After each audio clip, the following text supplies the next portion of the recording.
What's up, beautiful people? I'm Erin, and this is Erin on Demand. And today we are going over a YouTube starter kit. So I'm going to share with you every single thing you need to know before getting your YouTube channel up and running, from gear to content to thumbnails to banner, mindset, all the things. So let's get right into it. And I'm feeling spicy in this wrist, so y'all better be ready. The first section is your content. I know it is so hard to think about the content before you start thinking about your gear. We're gonna get into gear, but before you buy the gear, I want you to understand, one, why you are starting this channel. What is the main goal of your channel for yourself and for your community? All right, so make sure you write those two things down. Also, what is your voice on the channel? What is the essence or the vibe that you're gonna bring to this space? Maybe if you're an entrepreneur content creator like me, you wanna bring more comedy or more wittiness, or maybe you wanna bring more of a financial spin, or whatever that looks like for you. What kind of voice or personality are you going to be bringing to your content? When you're trying to figure that out, I recommend writing down 3 words that best describe you. Now, this might be a little challenging, so you can have some of your closest family or friends write down a few words that describe you and give them to you. And this can be really, really helpful in trying to decide, like, besides the information or besides the actual content that I'm sharing, what is the underlying essence that people are going to be able to take away from me and who I am at my core? The third thing I want you to do is figure out what style of video best suits you. Now, I know we see a lot of vlogs and Dan the Lives. We see lots of get ready with me, educational content like this. What is the type of content that resonates best with you? Now, not only does it resonate best with you, which means that this is the content you maybe enjoy watching the most, the style you like the most, but also, are you great at creating that? So what style of content makes the most sense for the type of content you're creating and the vibe or essence that you're trying to give? So if you want a more laid back vibe, maybe you do more vlog style and maybe sprinkle in a little bit of information. You have to figure out what that style looks like for you. And the last thing that you want to figure out in terms of content is write down 25 content topics. This is going to be so helpful as you get your channel up and running. Now, the good thing is, once you start building a community on YouTube, YouTube is going to tell you what they want to see. The people are going to let you know. Your analytics are going to let you know. And if you have content that performs really, really well, I'm not saying to disregard your list of ideas, but what I am saying is lean into that as much as you feel comfortable. So for me, if I have a video that does really well about gear or about a YouTube setup, then I might do a spin-off video of that going more deeply into a camera or more deeply into mics that I recommend. That doesn't mean that my whole channel will turn into a YouTube gear channel, but it does mean that you're still giving your community what it seems like they enjoy watching from you. So be sure to write down 25 topic ideas. Where a lot of people get caught up on YouTube is they will just kind of start and then they run out of ideas, or they just, that is like one of the hardest parts, is constantly coming up with ideas. So the more time you can spend just flushing out ideas, the better. Those juices get flowing and you'll be surprised at how many ideas you can come up with. But 25 before you get started. All right, everyone's favorite. Let's talk about gear. Now, what I want you to know is that gear is not the selling point of your content. All right, it's going to enhance your content, which is why I always recommend you start with the content first. Think about your ideas, practice in the mirror, get good on camera. And obviously, as you're starting your channel, you're going to notice your own growth, but the gear is also important. All right, so the first thing is a camera. I personally love the Nikon Z30. I think it is a great all-around camera, great for sit-down videos, great for vlogging. It is very lightweight. You can interchange the lenses. So if you want to bump up the quality from the kit lens, then you can, purchase different lenses for different purposes. Although the kit lens is still a good lens, all right? This also, if you just want to buy everything in one, they also have a creator bundle. So it comes with a mic, it comes comes with a tripod, and it's just a great camera, especially for beginners, because you can grow into it, right? You can add the lens, you can, set it up on different tripods. Once you add some lighting, like, you can really have a high quality video. So love the Z30. And I think it's just a great beginner camera because it doesn't break the bank, but it still gives you that excellent crisp quality. The second thing is a tripod. Now, you're gonna need two different types of tripods depending on what type of content you create. So the first one would be your regular standard tripod. Now, Manfrotto makes amazing tripods, very sturdy. They have travel tripod. They've got all the things, okay? It is a great brand. There are also tons on Amazon, so I will leave, obviously, all of these recommendations will be linked in the description, but I use Manfrotto tripods. I also have some other ones, so I'll link the ones that I have. The second type of tripod is a travel tripod. Whether you vlog and need a tripod that you hold, so whether you use like a tripod that you can hold so you can easily vlog like this, or this is another one that I love to use because it's a little bit taller. So if it's tabletop, it's more eye level. The camera is usually more eye level with me than some of the smaller ones that are really great for like as a grip. This one's a little bit harder to grip, but you can like put it around your grocery basket if you're vlogging in the grocery store. So it's a little bit versatile. It just depends on which makes the most sense. This is obviously a lot bulkier and harder to like fit in your bag. All right. Next up is microphones. So you can see this is the creator kit that I have attached to it. This mic is so good. I actually had one of these before I got this creator bundle. This is the Rode Video Micro mic, and it just has this like muffler thingy on it. I don't even know what these are called, but basically this mic can just attach to the top of your vlog camera or whatever type of camera you're using. This is a great option for beginners because the sound is gonna be so much better, especially if you are vlogging. You never really wanna fully rely on the camera's audio because if it's windy outside, it's gonna pick up on the camera's mic a lot easier than it will on an external microphone. So, and then all this does is plug into the microphone jack and it feeds off the camera's battery, so you don't have to worry about charging it or anything like that. Your second type of microphone is a lavalier mic, and this is the Rode Wireless Go. You've probably seen these all over the place. Love this mic. You can actually clip this mic onto yourself like this without this string attached to it, and it will pick up your audio. This is an actual mic, or you can plug in a little lavalier onto it, clip this to your clothes. It has a clip in the back. You can clip it to the back and just kind of camouflage it, like if I wanted to ride this up my sleeve and clip it onto my shirt, I could do that. But these are really great if you're kind of vlogging on the go and you really want that like up close audio, or if you're further away from your camera. So with these shotgun mics, these you need to be like within arm's reach of the camera, or else it's still gonna sound a little bit echoey. So anything further than that, you're gonna pretty much want to get a lavalier mic. And I can attest that this quality is great. And then the third type of mic is this mic that I have here. This is more of like a podcasting mic, but we love this mic. We use these for our podcast, but they're also great if you do sit down videos, if you want that kind of podcasty feel and that style, I guess. This is my first time using this on this channel, but the audio sounds great, and this doesn't connect directly to your camera though. So you would need like the Rode audio interface, which I would say is not necessarily budget friendly. But if you are looking to use these mics for videos, for podcasting, for, some of that type of content, then I would say that this type of mic is worth it. It would be my last recommendation if you're just getting started, but I think it's something you can grow into as you grow your channel and your content. Okay, backdrop ideas. Backdrops are something that so many people get hung up on because it's like, oh my gosh, my house isn't aesthetic. Like, I don't know what kind of, background to have. Honey, do you see this little corner of my house? Like, This is such a small fraction of my house.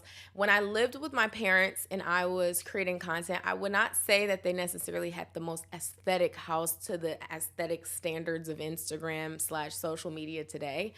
However, I was like, I want to paint this room white. I want it to be a nice, clean look. I went and got a bookshelf, went to Target. I think I might have spent like $150. I got a bookshelf. I got a couple of little things to hang up on the wall, like a little whiteboard, a clock, and I don't know, I think one other thing. And I had my desk up against the wall, and I would just turn my desk chair around, and I would record in that one little background. So first, know that you do not need a lot of space. If you have just one little corner in your house that makes you feel comfortable to record in, then do that. Now, I will also say, your content doesn't have to be aesthetic. The more you bring it with the content and give great information, or you have a great personality, you're really engaging, the less people even pay attention to the background, okay? So don't get so hung up on the aesthetics. I know I won't say it's just completely not important, because I do think it's something that people pay attention to and maybe, is a great connection point. However, if you really have something worth sharing and you know that deep down in your heart, do not let your background be the thing that prevents you from sharing that insight or information. So something you could do is you could get a sheet or some type of fabric, like a nice linen fabric, something kind of relaxed, and you can hang it. You can get like a backdrop hanger from Amazon. They do not cost much. And you could just like pin it up onto that and create a little clean backdrop if you have a little side table with a plant, and just kind of curate of whatever vibe you want. I think it's so great to go on Pinterest and just search simple video backdrop ideas, and that is an easy way to get some just good ideas where you don't have to spend a lot of money. You don't have to move or redecorate your entire house in order to give the vibe that you're looking to give. All right. You do want to be comfortable when you're recording and feel confident about the content that you're creating, but do not let that steer you away from creating completely. Remember, you can always grow. Also, your backdrop is something that you can bring your audience along for as you're, creating it. Once you start creating content and telling your community like, "Ooh, I want to change things up. Like, what do you guys think? Vote this or this." And they can really also be involved in that process as well. Okay, editing software. I personally use Final Cut Pro. It's compatible with the iOS Mac system. It's not available if you don't have a Mac. It's what I learned on. It's what I've been using for over 10 years. I started using Final Cut in college. So, dang, I've been out of college. Whoa. Dang, that's crazy. Anyway, I haven't been out of college for 10 years, FYI. So I love using Final Cut Pro. I feel like if you learned or have used Apple iMovie, then Final Cut Pro is a great graduation from iMovie. But you can start editing with CapCut, you can start with InShot, you can start with Adobe Premiere. I would say do the free trials of these editing softwares, try them out, but actually try them. So for those 30 days, get some of those 25 video ideas edited, practice.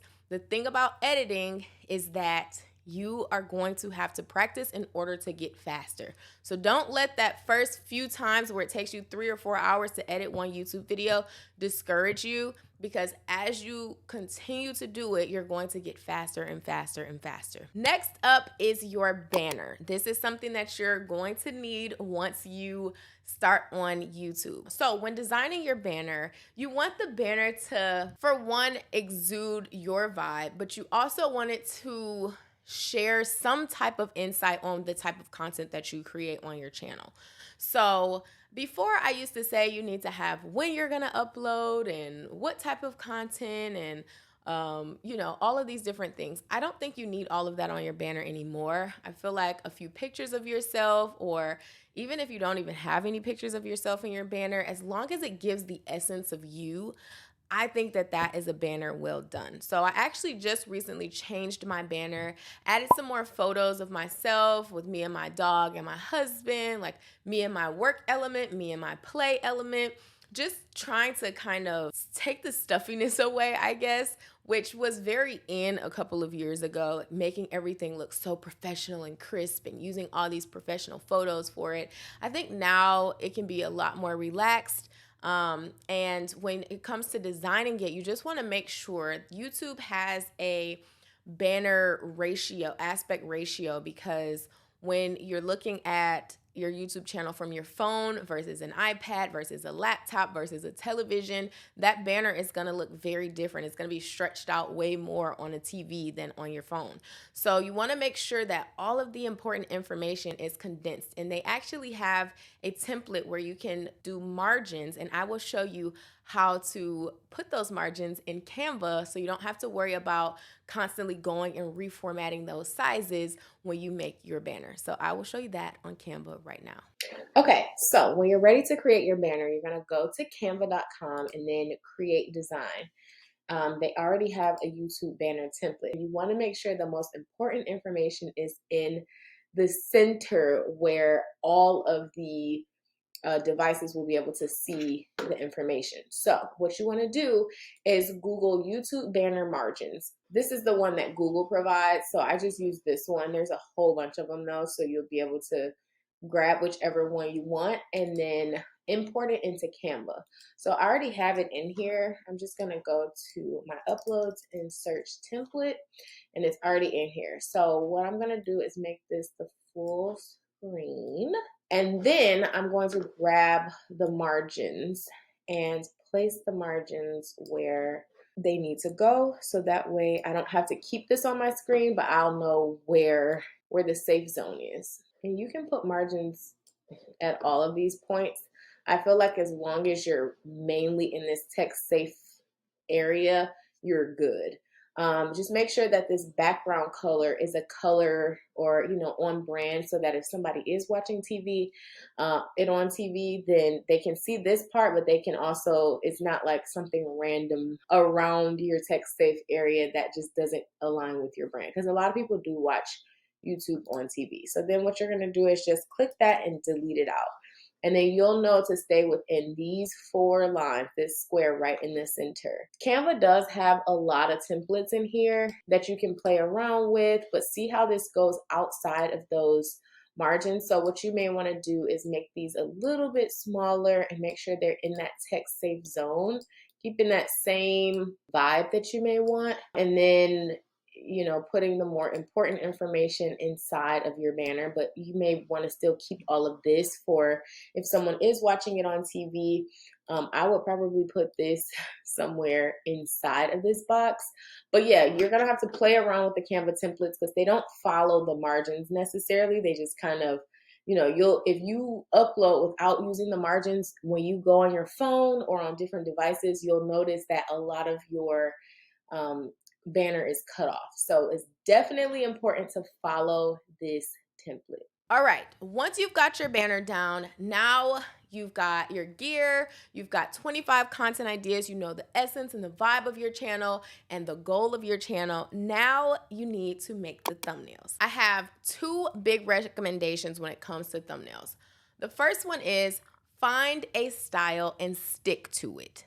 Do not keep switching up your thumbnail style because it is going to be so hard for you to constantly make thumbnails. So what I mean by that is if you find a font that you love, stick to that font. If you find a general format of your thumbnail, stick to that format. This is also just great branding for your channel because when someone goes on it, it'll be easier to kind of skim through your content. But also, if somebody is seeing your videos and those suggested videos on the side of their screen, it's going to be a lot easier for them to say, oh, that's Erin's video. Oh, that's Cameron's video. Oh, that's Audie's video, just based on the look of the thumbnail without even necessarily having to fully read that it's your video. My second biggest tip is to tell a story with your thumbnail. A lot of times, thumbnails are just kind of difficult to create creatively because you've already spent the time on the video, right? You've spent the time on the content, and typically the thumbnail is the thing that comes after the fact. And a lot of times, even myself, I will get to the point where I'm like, oh shoot, I forgot to take a thumbnail photo. And at that point, I'm kind of trying to scrape together a photo or a thumbnail idea. And I just want you to always think about the thumbnail first. When you think about the video topic, almost immediately start brainstorming a thumbnail idea, because once you know how to tell the story visually, that is the thing that's going to get people to click. When you put the thumbnail on the back burner, you are essentially getting people into your video into the back burner, and that is the gateway to getting people to watch. So there are 3 phases of YouTube and getting people to come to your channel. It's getting them to click, so simply getting them to click on your video, then getting them to watch. So once they've clicked, you've got to keep them there, and then getting them to stay. So how will you get them to subscribe once they've watched some of your content? And getting people to click is the first step. So do not use up all of your energy on your video and then give your thumbnail nothing. Try to do your thumbnails as thoroughly as possible. And it's okay if you want to like experiment with different styles, but once you find the style, after you've gotten at least 20 videos up, once you find that style that really resonates and you can kind of see like, okay, this video got more views, typically it's because of the thumbnail. So then you can start, refining it and getting to the point where you find your thumbnail style. All right, so we've made it to the mindset section, and I just want you to know that YouTube can either be a slow burn or a fast burn. Like, it can take years for your channel to grow, but it can also take months and like weeks or days. Like, you can have a really, really fast growth or a really, really slow growth. And I just say, going in, be prepared for either. Both can bring their fair set of challenges, and it's just a journey. YouTube is an incredible platform. The monetization program, the YouTube partner program, is amazing. And I feel like out of all of the platforms, YouTube really does care about their creators and the community that they're cultivating with each other. I actually hosted a YouTube event here in Detroit, Michigan, and I got to meet so many YouTube creators. We did a cocktail mixology class, and it was just an amazing time. So I would say if there is a platform that you're going to put a lot of effort in, YouTube is one of them. Don't forget about YouTube Shorts either. If you want to get started and you don't necessarily enjoy long form content, or it just feels overwhelming for you to create, remember that you can start with Shorts. It is, you can grow just as fast, if not faster, using Shorts, because YouTube is really, really pushing Shorts, over the last year or so. So overall, it is a great platform. This is your starter kit. I linked everything in the description for you, and I hope you enjoyed this video. Let me know if you have any questions or if there are any future YouTube videos you'd like me to share on this channel. All right, you guys, I love you, and I will see you on the next one. Bye for now.